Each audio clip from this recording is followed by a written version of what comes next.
Without further ado, I'm going to bring up Chris Freihofer. Come on up.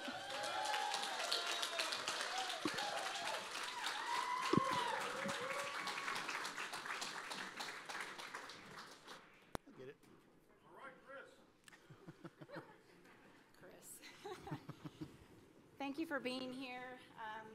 I'm not real good at ad-libbing all the time, so I'm just going to read a little bit. Most of you probably know him. He's a casting director. He's an actor himself with over 80 feature films and over 1,000. It's crazy. 1,000 commercials? Really? Yeah. Okay, where's your wife? where is she? There she is, right there. She's here supporting you. Thank you, Beth. This industry is not easy, and so you guys are all soldiers out there. You're our leader here. He has worked on multiple different budget levels of feature productions and television productions.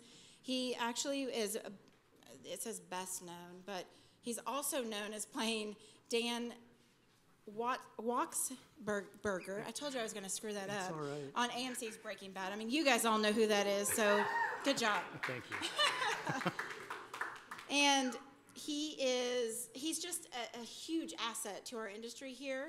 And I also want to take this moment to thank one of his mentors, which is Ricky Mazur. She's over here. Wave your hand.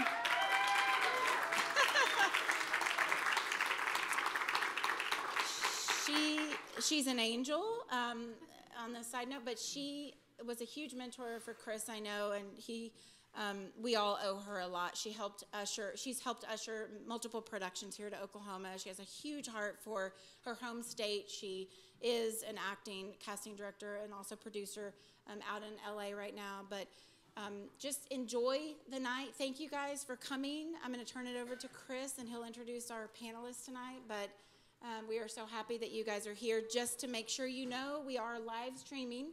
I don't know if it's going yet. There will be an opportunity in, 30, 45 minutes or so for you guys to ask any question that you want. And enjoy the night. Thanks for being here. Thank you. Do I do this? Do I do this? I do this. I don't need this. Okay. Hi, everybody. Okay, first I'm going to bring up the guests in just a second. You want the mic? I'll just take it. There you go. Hi, thanks for coming out. It's so good to see so many of you.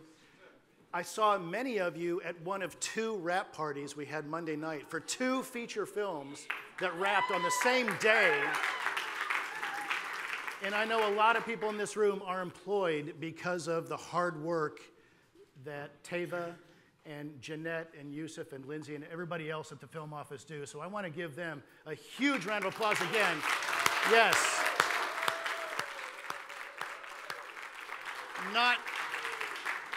Not just for what they do for Oklahoma and for bringing film here, but for keeping us employed, right? Those of us that work here, right? Right? So thank you.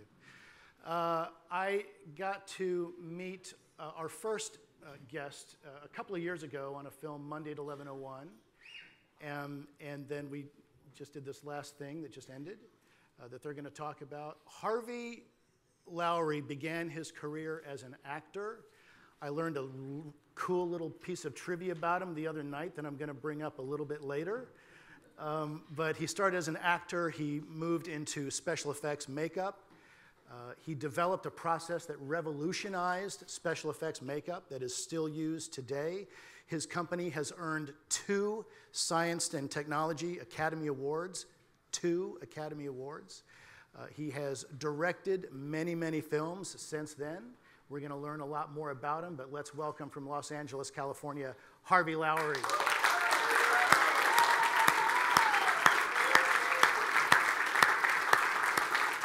Thank you, sir.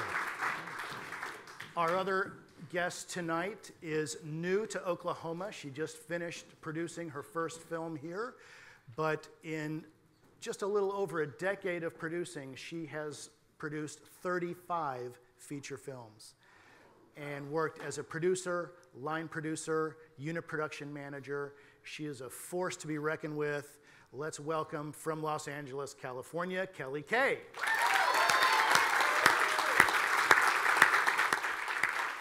Awesome. Have a seat. And those of you joining us on Facebook, welcome. We're going to ask you to write some questions for our Q&A portion a little bit later, but thanks for everybody tuning in live all across the country. That's pretty cool, right? Harvey. I didn't do it. Yes, you did. You told me the other night, I'm just going to go right into it. I'm going to throw it right down. All right. He I'm did, scared. as an actor, he did some television, TV series. I did. He did a lot of music videos. One of the music videos is Aerosmith's Crying. He's the tattoo artist. Right? I looked very different back then. I had really long hair. Yeah, I fit the bill, so yeah. Cool. Yeah. How did you get started in this? In acting or in? Just in the industry. What was your start? In the industry, gosh, out of high school. I didn't do it during high school. My parents wouldn't let me. So it was after high school. I got a little bit of interest. I was approached by a couple of people. I had a very distinct look. I had long, blonde, curly hair. I looked like Sammy Hagar, and they said, hey, you should try modeling and so forth. And modeling didn't work out. I went to an acting school, and that's shortly after that I started acting and music videos, and then I moved to Florida for college, and I got roles in a few feature films and a recurring role on a television series, and it helped pay for school a little bit. Cool. How'd you get into makeup? How did you transition? I decided a little bit too late I didn't want to be a doctor, and I, much to the dismay of my parents, I took a leave of absence and came back out to Los Angeles, and just to pay the bills, one of the first jobs that I got was as an assistant at a special effects makeup studio. And I was just running errands and doing grunt work, but I liked it a lot, so I took some extra time and I learned everything I could as fast as I could, and just worked my way up within the company. And within just about 2 years, I became the director of operations for the company. Wow. And started working with, bringing in all the big shows, working on all the big movies, and had a really good time with it. Tell us some of the films that your company has worked on. Let's see, Blade, the Scary Movie franchise, the Night at the Museum franchise, The Watchmen, Curious Case of Benjamin Button, Van And that's Helsing. one of the Academy Awards, right? Yeah, Curious Case did. Yeah, thanks. right, yes. And, yes. What else did we do? Gosh, Passion of the Christ was another one. And that's the other Academy Award, right? That was, yeah. Passion of the Christ, Yeah. Now, to be clear, I own the company. I didn't. The award is given to the person that heads up the show that's assigned to it. I could never do that. I was always doing several movies at a time. And in fact, we did Passion of the Christ, Pirates of the Caribbean, and Van Helsing all at the same time. So little spread sin. So it's the artist that is appointed as the head of that show that goes up and accepts the Academy Award. It's just, I own the company, so it was, or was running the company for Passion of the Christ. Right. But yeah, we did A Beautiful Mind, Bicentennial Man, the Big Mama's House series. Yeah, that was a lot of fun. That was makes skinny little Martin Lawrence look like 300 pounds. That was fun. Yeah, just a lot of big ones. I couldn't remember all of them. And how did you turn into directing? What happened there? What was that transition? Well, I was running that company for like 15 years until I had the opportunity to buy it. And then I took it global. Once I bought it, I opened a studio in Moscow and one in Louisiana and a few all over the place. And it got to be a lot of work. And when it becomes work, then it's just not as appealing, not as much fun. But so I started producing movies while I owned the company, and I produced I think 7 while I owned all those studios, and decided that I was having more fun doing that. So all at once, put all the studios up for sale, and they sold pretty quick, and started producing movies, and then just when I thought it was the right time, I directed my first one. And it was pretty well received, so I went and did. Now, this was our 10th. Your 10th film. 10th film was Southern Christmas, yeah. Cool. There's a lot of people here that worked on Southern Christmas. Raise your hand if you worked on Southern Christmas. All these people, yeah. Yeah. And a lot of great, talented actors there. Raise your hand if you performed in the movie. Raise your hand. There's, yeah. That's right, you did. Yeah, Brian was one of our leads. He's a local actor. Stand up so people see you.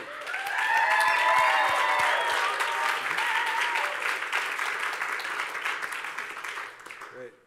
And a supporting lead over here. Stand up. Now, Kelly, how did you get started? I kind of stumbled onto stunts, and I thought, hey, that looks fun. And I started as a stunt person, actually, in the industry. Yes, that's what I did. How long did you do that? I did it for a few years. It was all in Florida, and I had a really good time doing it. Gave my parents a heart attack in the process. You want to do what? And I was like, I want to do that, and that's how it began. Cool. And then how did you transition to producing? I came out to LA, and I was out there, and somebody said, hey, will you produce? You look like you'd be good at producing. You want to produce one of my films? And I was like, I don't even know what they do. I don't even know the definition of what the line producer was. So I started kind of just, well, if I'm going to produce this film, I guess I should go learn how to do it. So I looked up on Craigslist, and I said, I'm going to look for a producing job that was free, because I figured, who's going to pay me? That's something I don't know how to do. And I saw a short film that needed a line producer. Now you have to understand, again, I didn't know anything about this, and so I thought, line producer has the word producer in it, so okay, I'm going to do that. And so that's how I kind of got started. And they hired me, but they had everything done, like everything. It was a SAG film, and so I didn't really learn anything. I kind of like just coordinated it. And then in a meeting with that short film, and this is you have no idea where it's going to come out. It will come out of left field.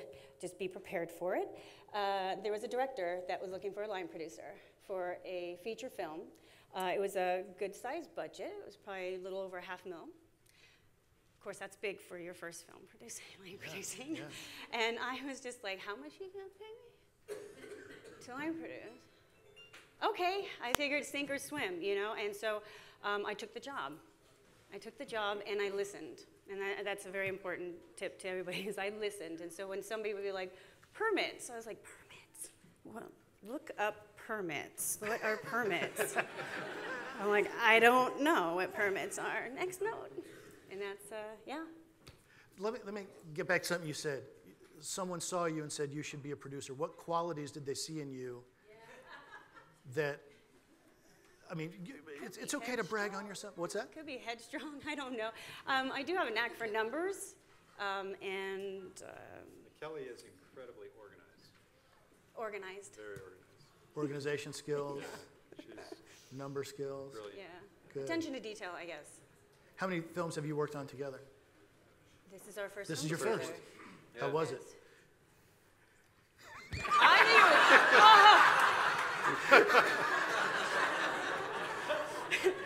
Nah, it was Should I great. leave now? I got to tell you, when we were looking at a line producer for the film, originally I was trying to get this guy, Tom Shell, to come out and do it, but he was booked on another movie and couldn't get out of it. And so he said, you know, I highly recommend Kelly Kay. And also Ricky knows Kelly too and recommended her also. So I was like, okay, well, that's good enough. Kelly, come on out and play. Yeah. And I got to tell you, it was flawless, smooth production between her and Jasmine and Rachel, the other two producers on the movie, who are hiding back there, ducking. Way down there. Okay. Yeah, Okay. it was great. So can we talk about the film? I mean, everybody's going to get an email about it tomorrow, right? Is that right, Tava? Okay, there you are. Can we talk about it now? Is that okay? All right. Go for it. Yeah. Tell us about Southern Christmas. Southern Christmas is the story of two girls, Kara and Jessie, who come from very different worlds.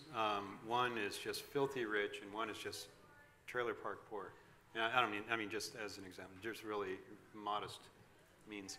And they both suffered, recent tragedies in their families. They both lost their mother. And they meet at an airport, and they find that they're actually being sent to spend the holidays with relatives they've never met in Oklahoma. And neither one of them want to go. They'd rather stay, where they were, but they're sort of being forced to go. So they strike up an unlikely friendship on the plane when they're seated next to each other, and decide, after the flight, let's have fun with this since we don't want to go anyway, and nobody knows us where we're going. Let's trade places and have fun and see where it goes. And they do that, and they find that they really, really like the people they've been sent to spend the holidays with. That even though they're the opposite family, and the rich girl experiences a humble, kind, generous families that she's never experienced before, and the poor girl just experienced a lavish lifestyle that she could never imagine. And in the end, there's a big twist that kind of seals everything up together. Cool. It's a really cool, well-written family film. Story. Yeah, written by Dave Matheny, a writer out of Las Vegas. And tell us who's in it. Well, we have Bo Derek, Shelley Long, Christian Kane, Christopher Rich, Jodan Rooney, who's... Oh, Chris is? No. Oh, Jodan. Oh. All right. Yeah, Jodan, he's the lead guitarist and singer for Rascal Flatts. And a good friend of Ricky's who introduced me, and we and cast an Oklahoman, right? He's from Oklahoma. He's from Oklahoma.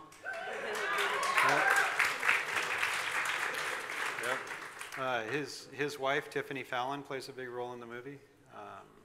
And a lot of local actors also. I mean, really good cast. This is your second time to make a film in Oklahoma. It is, yeah.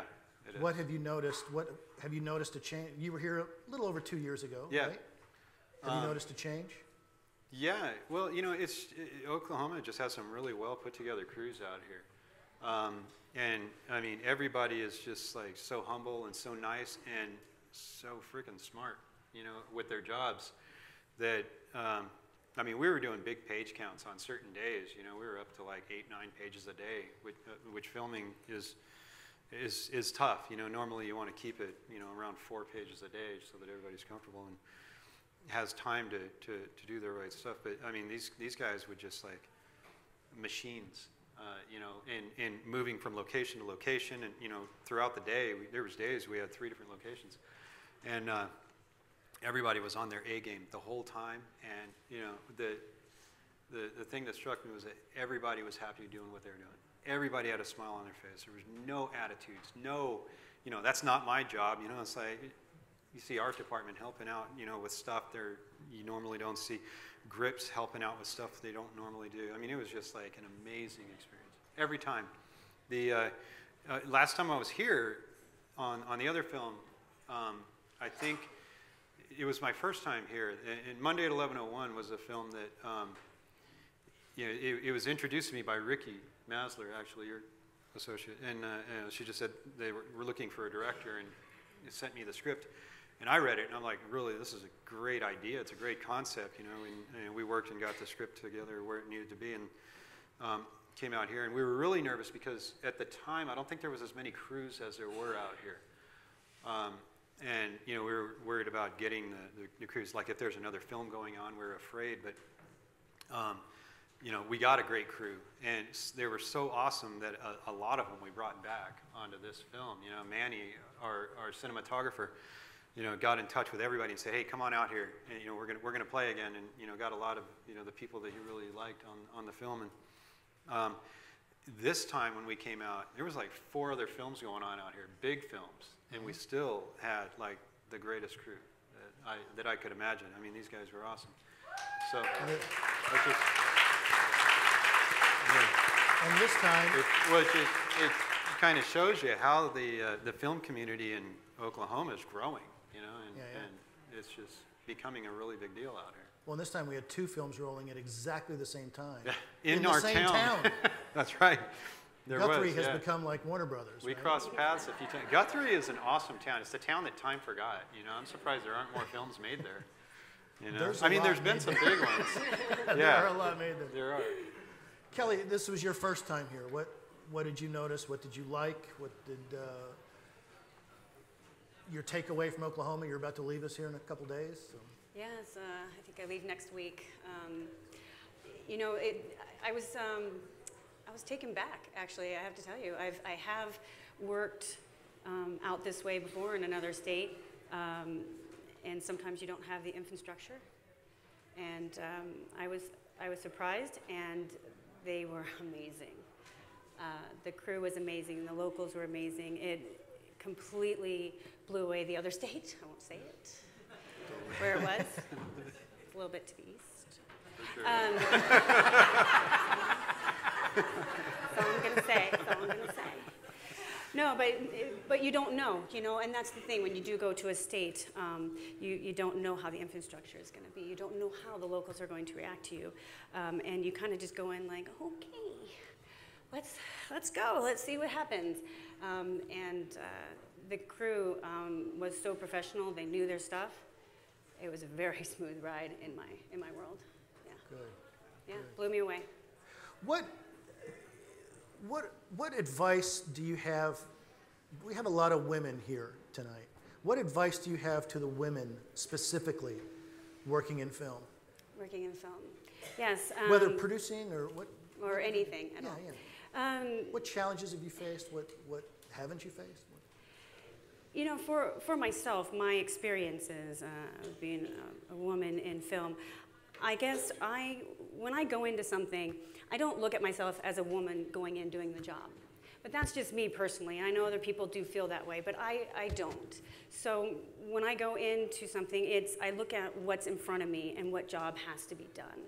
And I don't get hung up on something that hasn't happened yet. And it's kind of like having a flat tire. We don't stress about a flat tire that hasn't happened yet. We wait till they have a flat tire, and then we stress about it. That's how I approach everything. Don't think about something that has not happened yet. I've been very fortunate to have mentors that were, Tom Shell was my mentor, by the way. I know we've mentioned his name. He was the first AD on this. He played a big part. And I have had a wonderful ride in this industry as a woman in film. Good. Yeah, we've mentioned Tom twice. He wasn't available to be your line producer, but he came back and he was the first AD. At the last minute, yeah, the film that he was going to be working on pushed at the last minute, and he was ultimately able to come out here and work, but not as the line producer because that was already taken. He came on as the first AD. Cool. He's also a director, so he kind of knows he's well-rounded also. Yes, and Ricky is the one that closed that deal. Thank you, Ricky, because there was begging involved. But no, yeah. So that's my take as far as being a woman in the industry is just to go in and just look at the job. Cool. This is for both of you. I'm going to ask both of you the same question. What's the best advice you've ever gotten? Very loaded question right there. There's a lot. Keep it to film.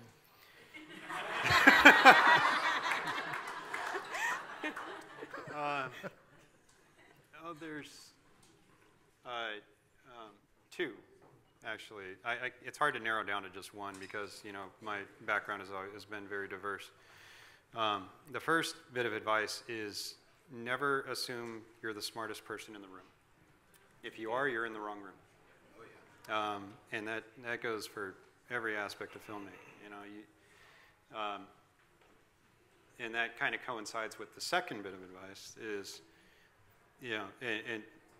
we've all heard this, but you'd be surprised how absolutely true it is. The only dumb question you ask is the one you don't ask. Or the only dumb question is the one you don't ask. Sorry, I phrased that wrong. But yeah, never, ever, ever be afraid to ask questions. And if you don't, you're setting yourself up for failure. You're setting everyone up for failure. So just always ask. If you don't know, you're not going to look stupid by asking a question. That's the best advice I ever got. That's awesome. Kelly. I would say I have a couple. Don't be afraid to take the step. I know there's a lot of times people outside of our that don't understand the industry, like why do you want to be in it and why we pursue this for so long and why we work so hard to be in it, is I feel that a lot of people are scared to go outside of their comfort zone. And I feel like one of the best advices that was given to me was to take that chance, because at the end of the day, it's okay to fail. And you don't see it as failing, because if you don't try, then you'll never know. And that, to me, if you don't try, is the failure part. The other one was take every job, say yes to every job. Even if they overlap, say yes to every job that is offered to you, because in this industry, 99% of the time, you may have 5 offers at the same time, and then you'll end up with 1. And then you have a job. Yep. We're all freelance, so say yes to everything. That's great. I get a lot of actors that say, well, I can't audition for this because I'm up for a role in that. But you don't have that role yet. Just audition for everything you can, and let's see what happens. Yes, go for everything. Because Right. I've had 5 things at the same time, and I'm like, yes, yes, yes, yes. Right. And then they're like, gone, gone, gone, gone, pushed. I have 1 left, and it went. So, Right. yeah. Who's been your biggest inspiration? Both of you are getting this, so whoever wants to start. Ooh, Harvey, you go first. Well, I've worked with a lot of great people in directing and filmmaking in general, and special effects, makeup effects, visual effects. So in that realm, I think God, it's hard to nail down one person. Man, you ask me all these loaded questions that I just can't come up with one answer to. If I nail it down to like my biggest inspiration as a director, I'd probably say Ron Howard. Mm-hmm. I got to work with him a couple of times. Really nice. Oh, really? Guy. Born in Oklahoma, right, or was it? Is he? Oh wow, I didn't know that. Or Rance was son from of a here, gun. right? Yeah. Duncan, yeah. Zack Snyder was a big inspiration. He's a really super nice guy. We worked together on The Watchmen, and had a good collaboration there.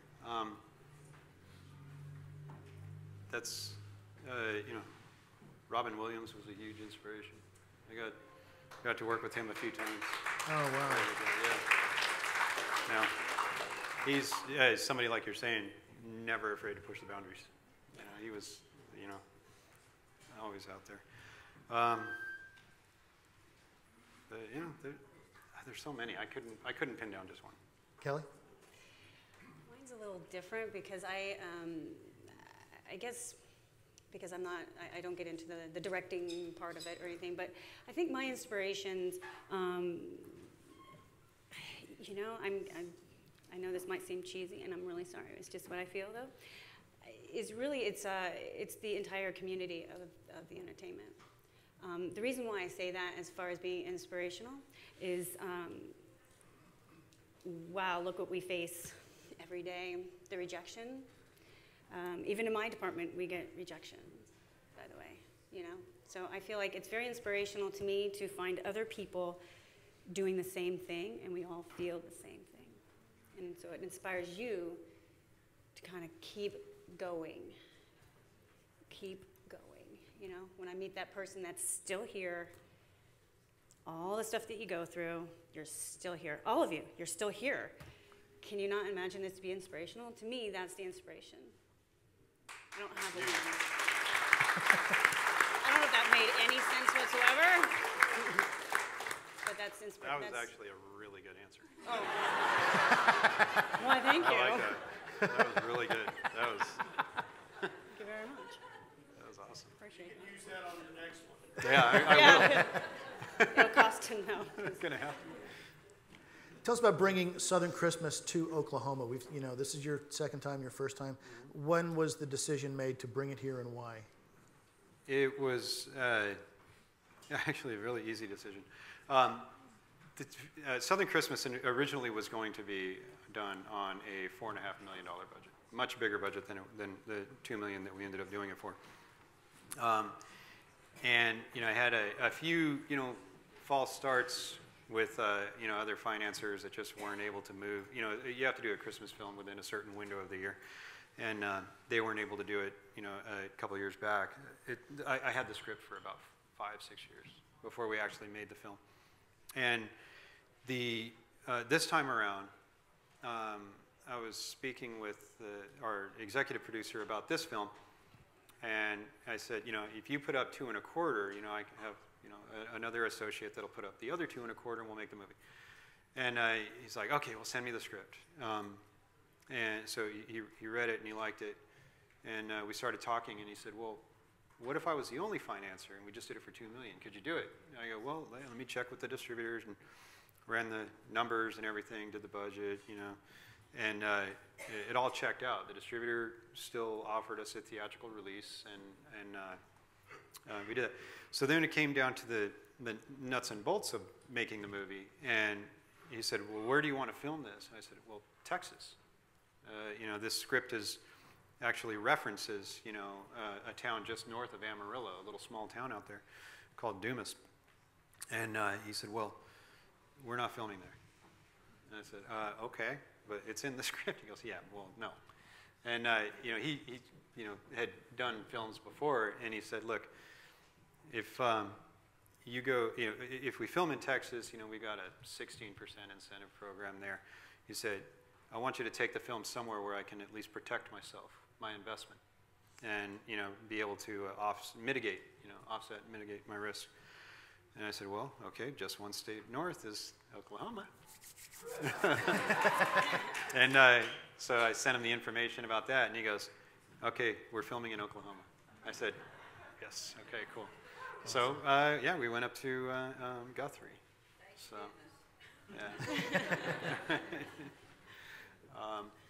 yeah. It was easy decision. I had, some collaborators in Texas that I had to take care of, but they all agreed to allowing me to move it over from Texas into Oklahoma. Yeah. So, real happy about that. Good people. Cool. And you've enjoyed your experience?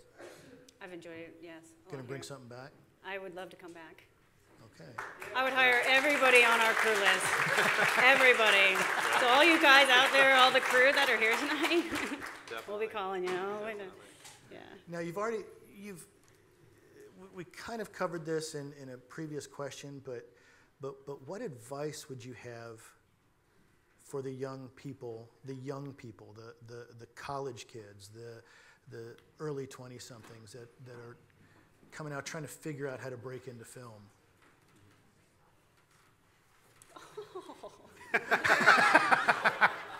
And while Kelly thinks, I want everyone on Facebook to start thinking of their questions, because we're going to start doing questions in just a moment. I'm sorry, what was the question again? Advice to our recent college graduates, our high school kids, our young people, our young future filmmakers looking to get into film. What's the best advice you could give them? I was unable to go to college. I was unable to go to any kind of an art school, and just financially, I was not able to. And I learned everything on set. I think my advice would be is get on set, meet people, work. I PA'd, when I was doing stunts too. I would PA I would just PA to get on there to do stunts. And then I would meet the stunt coordinator, and then I would do that. Get on set, work, and you will be noticed. You will. If you go out there and you put your heart into it and you network with these people, and you'll know which ones you want to network with. Because that's what it's all about. It's about the people and the journey. And if you don't enjoy the journey anymore, then change your path. Because you just be happy at what you do. The journey is everything in life. Get on set. Yeah.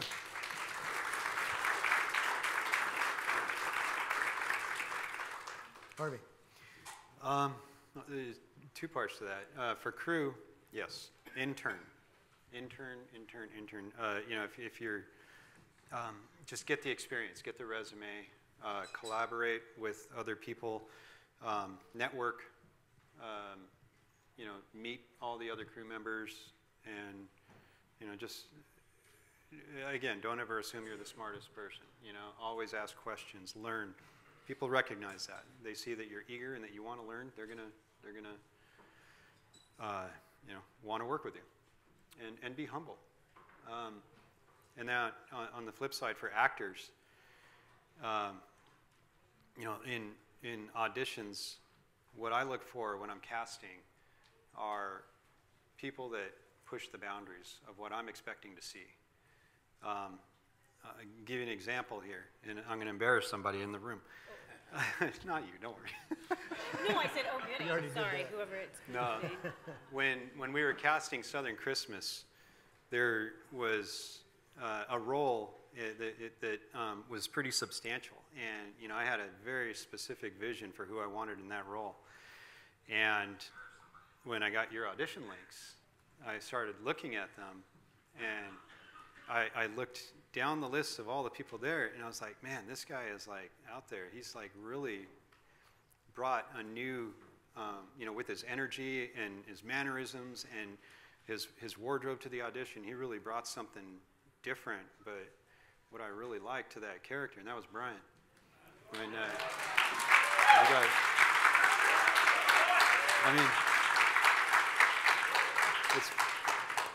You would never think to wear a hat to an audition, but he wore a baseball hat, and really, he nailed that. You did, right? Am I mistaken? You did. With his demeanor and with his read, and he took it over the top and really stood out. And I thought, well, I can rein him in a little bit, and he'll be great.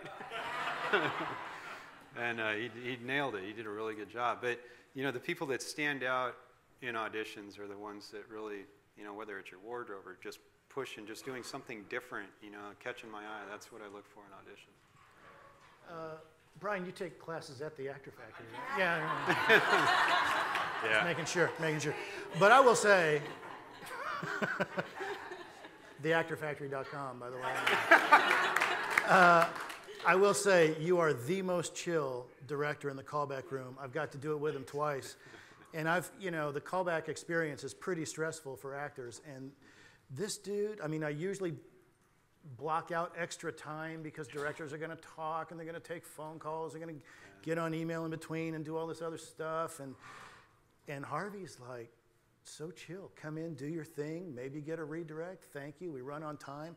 I actually did 5-minute audition slots this time instead of 10 like last time because got through it. Yes. Yeah. He knows what he wants. You're so chill. Let's do this again.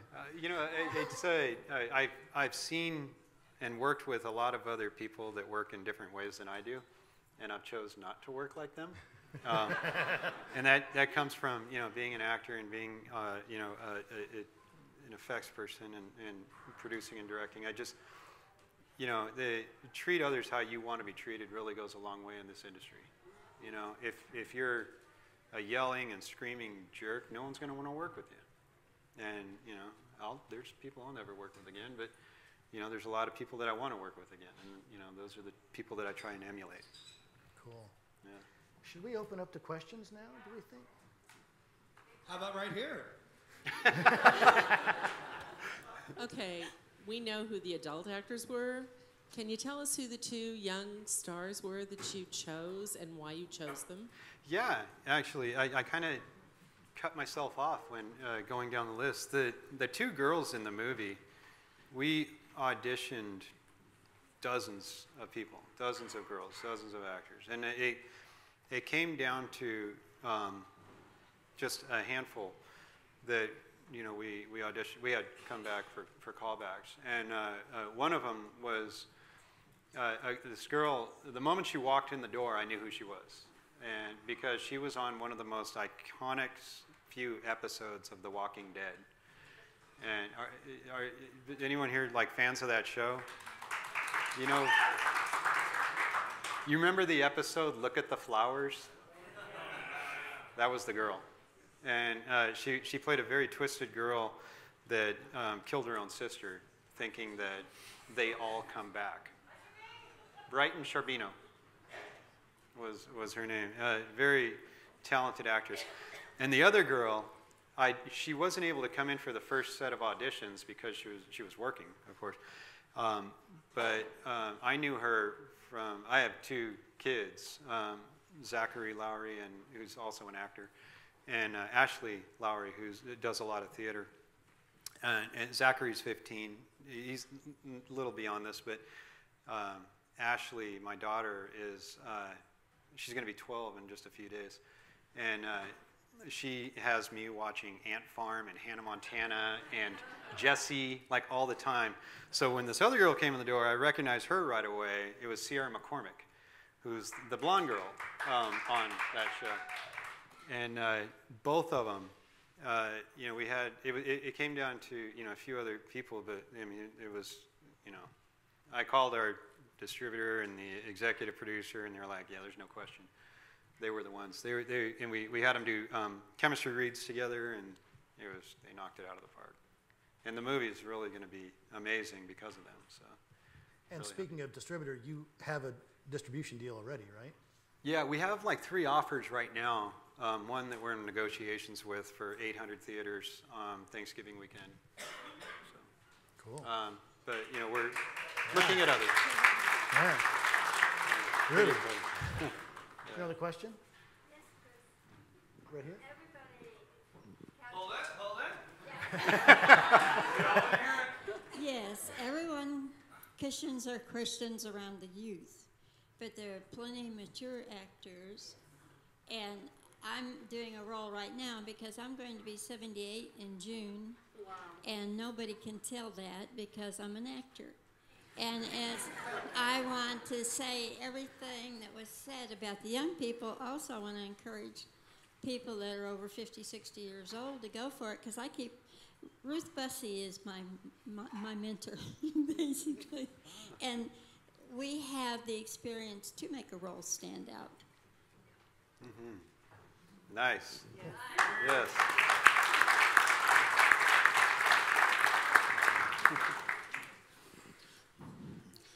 Harvey, thank you very much for coming out. No, thank you for having me. Yes.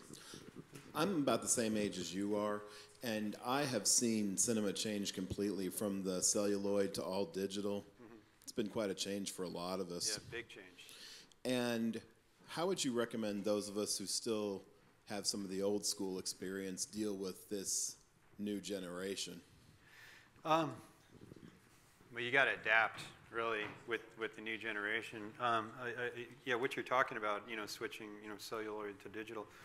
My brother actually worked at Technicolor in Hollywood, developing film, and Technicolor actually shut down because of that. Now they're all digital. If you want to do film, you have to go to Deluxe or one of the others. So yeah, times are changing, and you just have to keep on top of all the new processes, the new equipment, the new trends in filmmaking. And I read a lot. I talk to other filmmakers a lot, and we just try and stay on top of our game.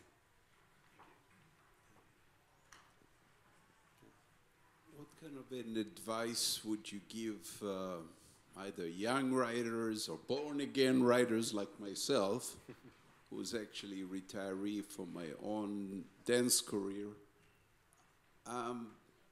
to try to break through not just the glass ceiling when it comes to writing, but the entire room of glass?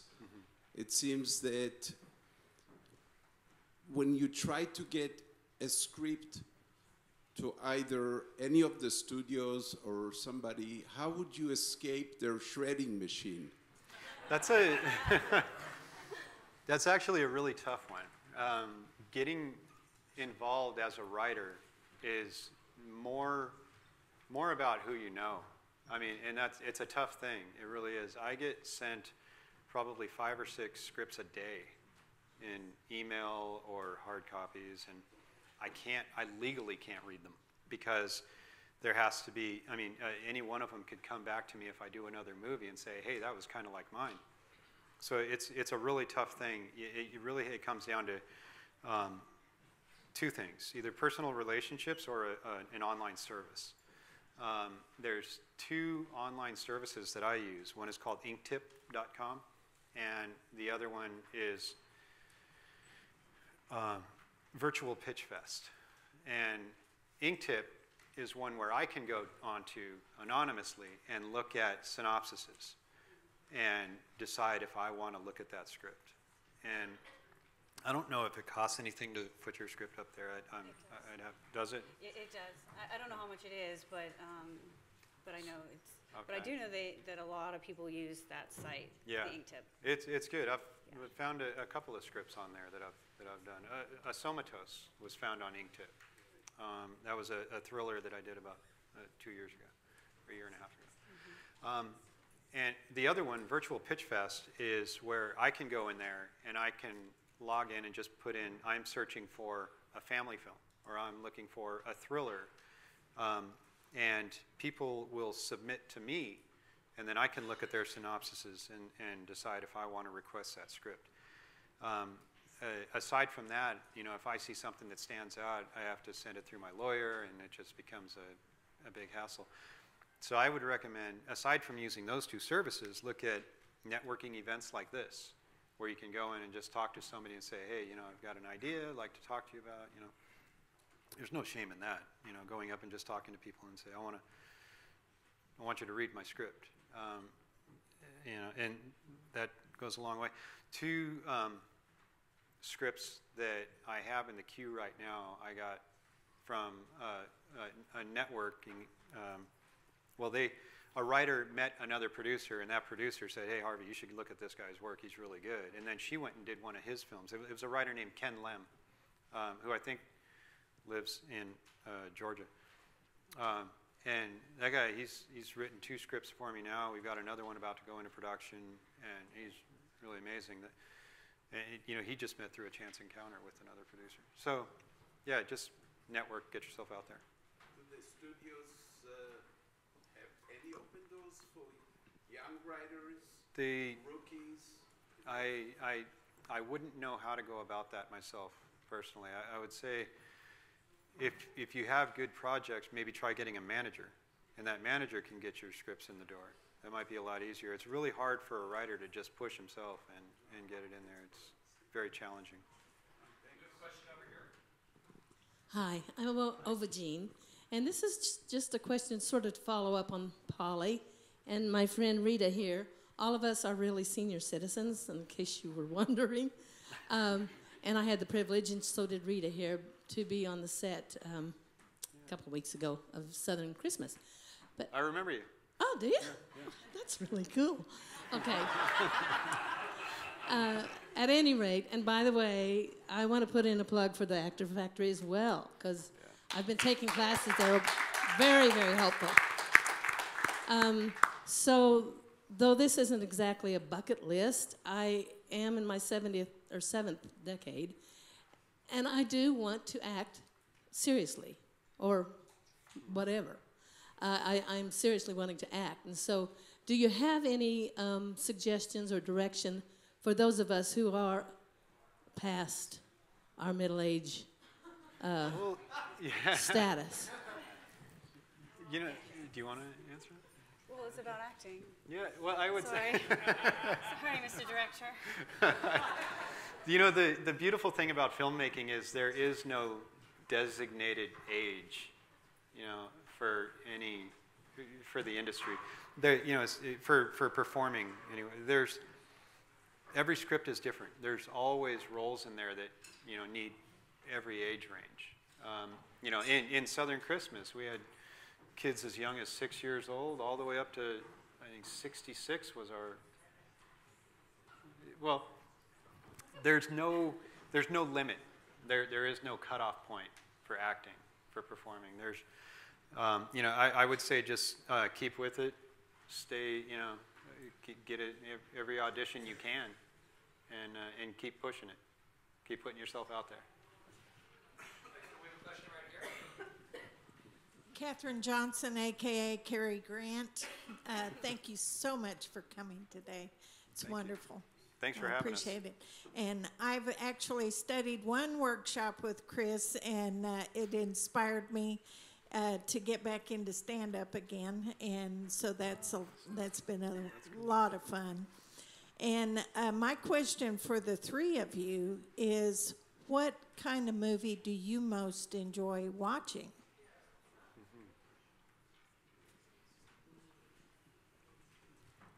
Okay. The ones that make me feel, man, just feel proud to be a human, happy to be alive and get along with each other, and that's stuff we need, right? Yeah. What about you, Harvey? You know, it really depends on what mood I'm in, but you know, like some of my favorite movies are Into the Wild, No Country for Old Men. This year it was Hell or High Water was my favorite, and the only ones I don't really like are horror. So, you know, kind of done. I've done enough of that I don't need to go and see it anymore. But yeah, I like comedies. You know, I like everything. There is no one particular go-to movie for me right now, unless you're talking about Christmas. Then it's Christmas Vacation, and soon to be Southern Christmas. There you go. Kelly? Oh yeah. Well, I do like the actions and stunts, of course, because it's always fun. But I do love to laugh, and I know that probably half this crew is like, what? Because I'm usually the serious one when I approach anyone. But I do love comedies. Yeah, action comedies. Well, so you may not know this, but we're also live streaming this event, and we have a question from San Francisco. Jeff from San Francisco says, this is a very San Francisco question. I have both cinema and semiconductor experience on my resume. How can I combine that to work in my favor? So if you have a resume with two different focuses, like a day job and a film job, how do you recommend combining those so it makes you more attractive to getting a job on film? Thank you, Jeff. What were his jobs right now? His jobs, he works at a semiconductor and also in film. But so I think the question in general is, how do you combine your day job and your film job to make a better resume? That's challenging, for sure. It is, you know, depending on what you want to do. But there's ways to make it work. Like, you know, I know Brian has a full-time job that he took a leave of absence from. Actress that was one of our stand-ins for many, she has a sales job and took a leave of absence from that. I think she's here. She's here, yeah. Drew? Oh, there she is, yeah. And those are just two examples. You know, a lot of employers, you know, can be flexible with people that have you know, artistic endeavors. So I would say talk to your employer and see if they'll let you take a leave of absence, or if you know, find ways to make it work. You know, if it's your passion, there's always a way.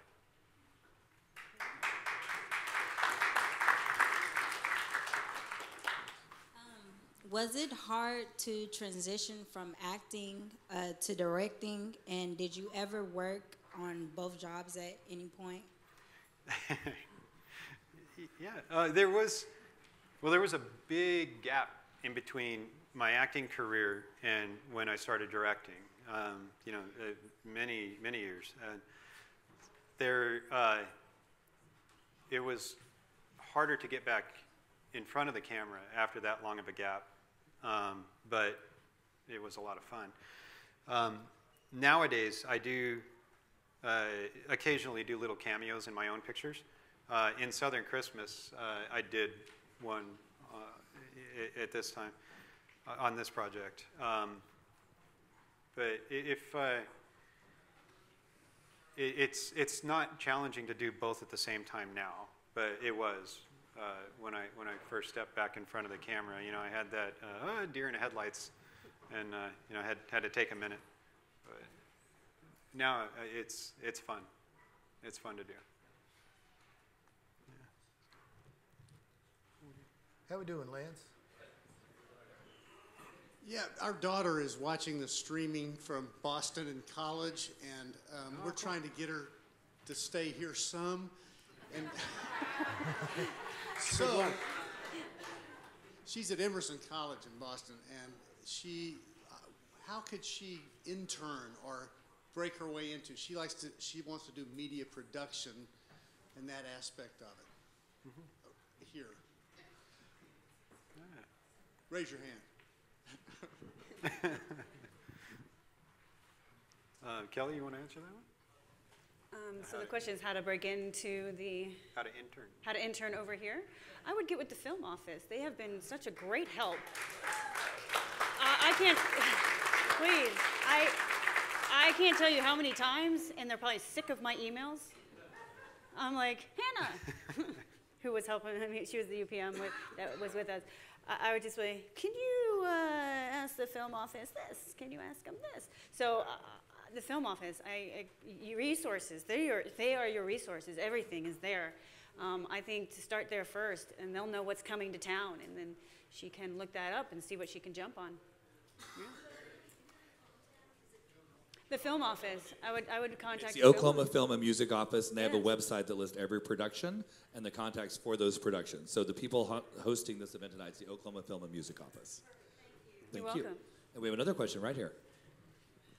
Hi, my name is Daniel Lapham, and my background comes more kind of an evolution from newspapers to broadcast to documentaries and all that.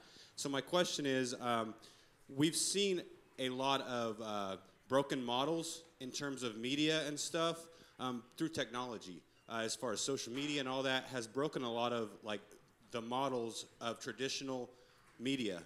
What have you guys seen in terms of being in cinema as far as like models that have either broken or that are still the same, and what advice would you give to those that are coming in to as far as directors, as far as producers, to look for resources in terms of like getting their film seen? Because you see it's no longer Blockbuster. It's no longer like you're just going to the theaters.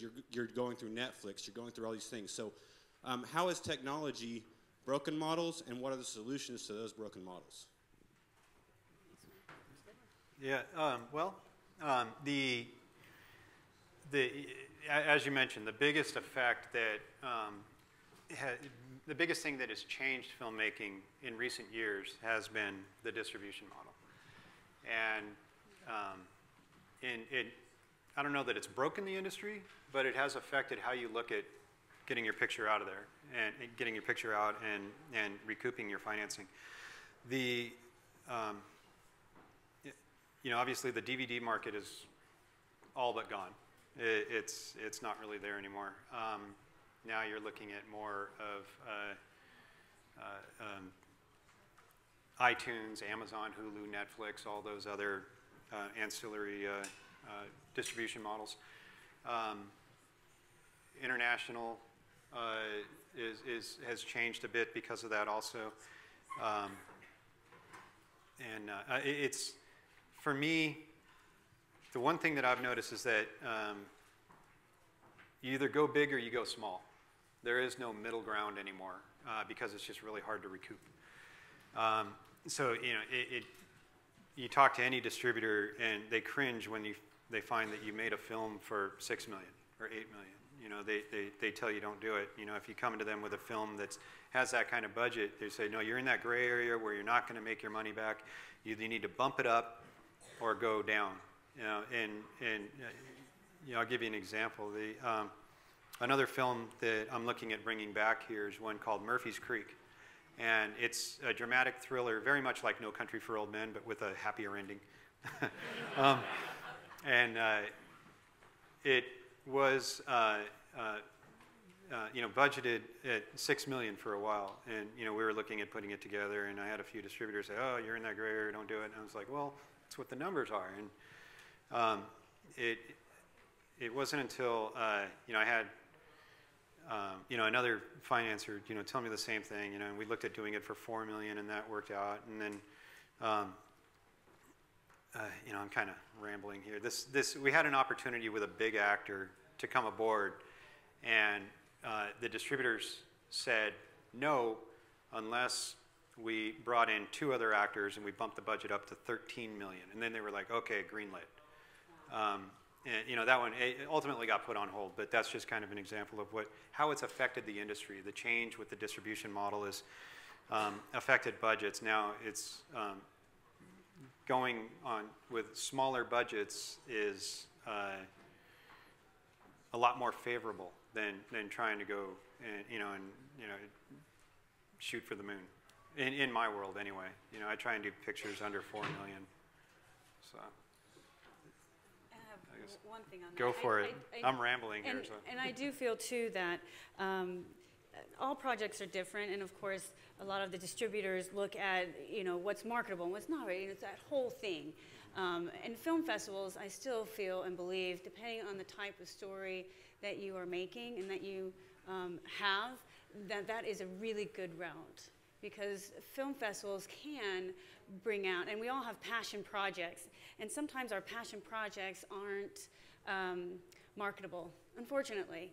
And we hear that a lot of times. We're like, I love this script, it's my passion. It's my passion script. And then you always get shot down, right? Because they're like, well, but it's not marketable. And you're like, but yes, it is in your mind, right?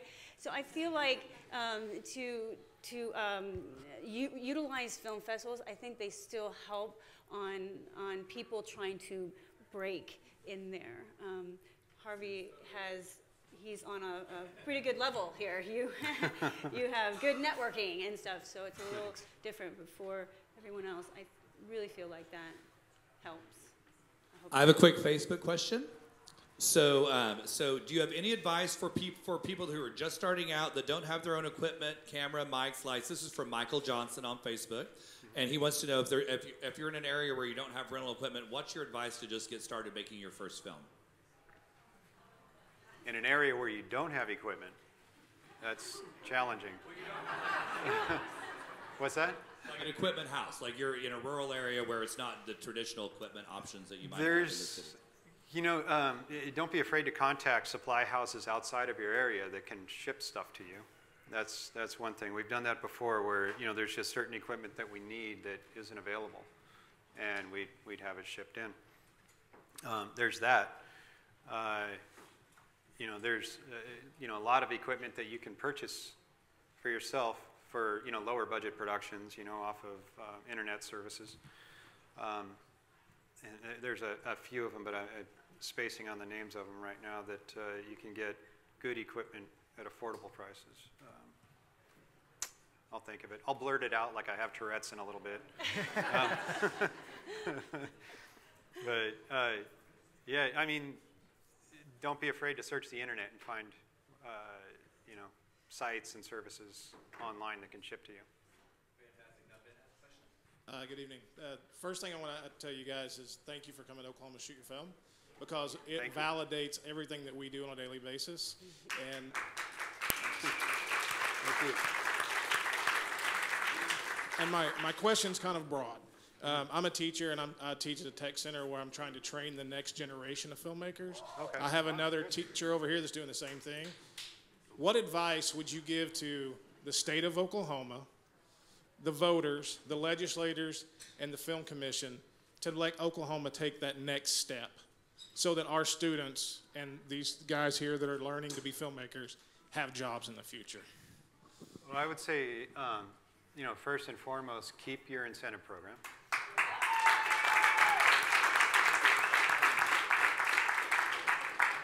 I can say with absolute, 100% certainty that we would not be filming Southern Christmas here if it was not for the incentive program. The executive producer was very specific on needing that security for his investment into the picture. So I would say keep that going, and in fact, you may even want to look at expanding it, because there's a lot of competition from other states that don't have a cap, or as small of a cap. I think we were able to slide in here, if I remember right, Tava, it was because another film wasn't able to make their deadline. So we were able to slip in and get their incentive. If that film would have been there, then we probably wouldn't have been able to make it here. So it wouldn't hurt to look at expanding it. That's the biggest things that I could offer. Great. So we also have a question from Woodward, Oklahoma, asking about what you're doing for music on this film, and if you're working with any Oklahoma musicians. Yes, we are. We have two, actually. We have Corey Allen Jackson, who is a composer here. And also, he's going to be collaborating with Joe Don Rooney from Rascal Flatts.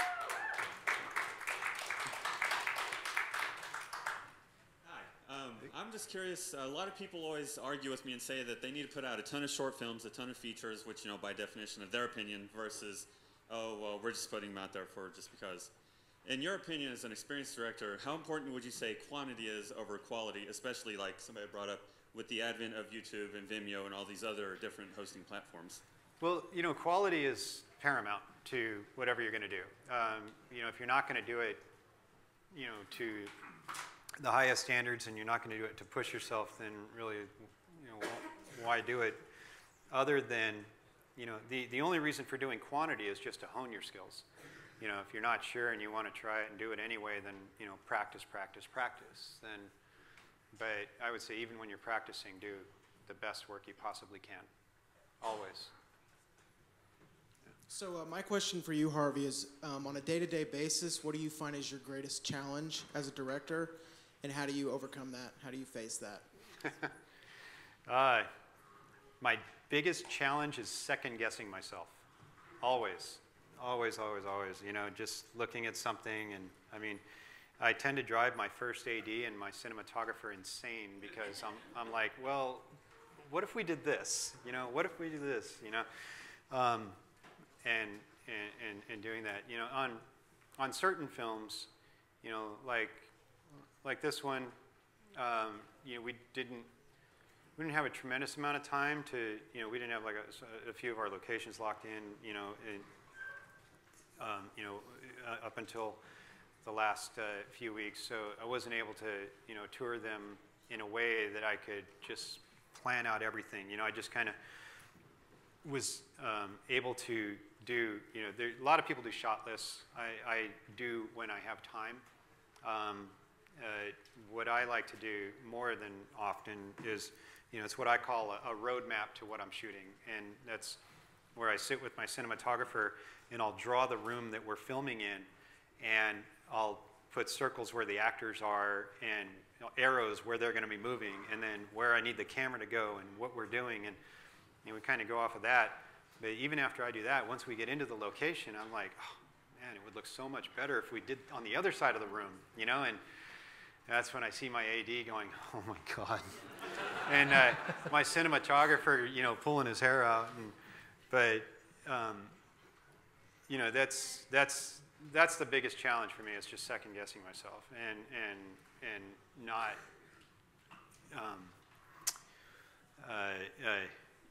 always looking for a way to do something better, and always looking to find a way to push the boundaries and do something, you know, outside of the box. So we've got a couple more questions here, and then we're gonna end the event and wrap it up. So, but our guests will still be here, so you can ask them individually.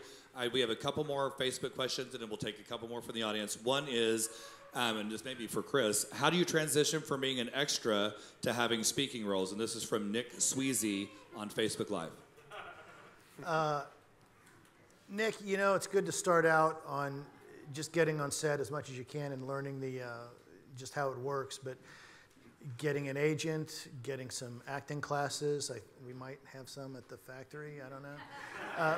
But getting in some acting classes, whether it's at our place or wherever, getting headshots taken.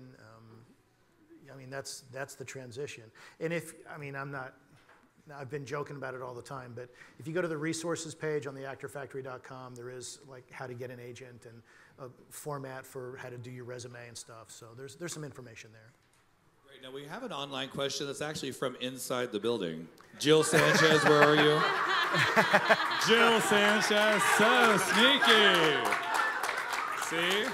That's doing it right, folks. Here you go, Jill. I was just wondering, how important do you see the role or job of script supervisor? And if so, like I've done some short films as scripty and a feature, how can I break into the larger films? Obviously, I wouldn't be the script supervisor, but to shadow the head script supervisor to really learn the role on a larger film. That's always welcome. Interning on a film with the script supervisor, you know, I'd recommend it. A script supervisor is, without a doubt, my right hand. Without a good script supervisor, any film would be a mess. you would have an actor walk into a room with, you know, a red tie on, and then the next scene he's got a blue tie on. You know, you would have a cup in one hand, and then, you know, camera angle changes, you've got the cup in the other hand. A script supervisor is somebody that watches out for all of that and makes sure that the continuity is there with what you're shooting. Make sure that, you know, the hairstyle is the same. You know, kind of watches everybody's back. Watches my back, watches hair and makeup's back, watches wardrobe's back, watches everybody's back, just to make sure that nothing is out of place from what you've shot and what you're going to shoot. And, you know, make sure that the film, because I'm an idiot. I'll let people just, you know, not pay attention to any of that stuff. I'll just be watching the performance, and I won't notice if somebody's switching hands with a cup and not, you know. So, you know, we need good script supervisors. And then, you know, they also take notes throughout, you know, the filmmaking process that get relayed to the editor, so the editor knows which clips to use and which to throw out in the garbage. And, you know, they're critical to a production. A good one is. And to go from doing smaller pictures to bigger ones, just intern, network, and just keep honing your skills, making yourself better at it. And on my end, for that too, because I do look at some things, is digital. Be digital. I still have people who are on paper, which is fine, but digital. So we have another question over here. And first, we got a shameless plug for the Twister Alley Film Festival in Woodward, which is one of the awesome new film festivals in rural Oklahoma. So one of the questions came for them. So thank you, Twister Alley. And now from our intern, a fabulous question. Hi, my name is Audie Hammond. I am the intern for the office. My question is that my passion is screenwriting. I absolutely love it. As producers, what's one tip or one thing that, like, in scripts gets you really excited to, like, want to produce something or a screenplay or anything? For me, it really is that 5-page rule. Like, it's got to grip me in that first 5 pages, otherwise, you know, I'm lost. And you know, I read very slowly when I'm reading a script. When I'm reading a book or reading anything else, you know, I'll whip through it. But when I'm reading a script, I'm the type of reader that will read 3 pages, go back 2, and start over and go 5 pages, go back 3. You know, just so that I'm keeping everything clear in my head. And if there isn't something, so when I'm reading a script, it'll take me all day if it's something that I'm really into and something I'm really considering doing. But it has to get me in that first 5 pages. Otherwise, I'm not going to take all day to read a whole script. I'll, you know, read those first 5 pages and say, you know, you got to fix this. That, and you know, if I choose to carry on with it and get it, story's got to have something gripping about it. You know, it's got to, you know, be, you know, the characters have to be well developed. The story needs to follow the proper structure, and you know, the scene direction in it needs to really be vivid.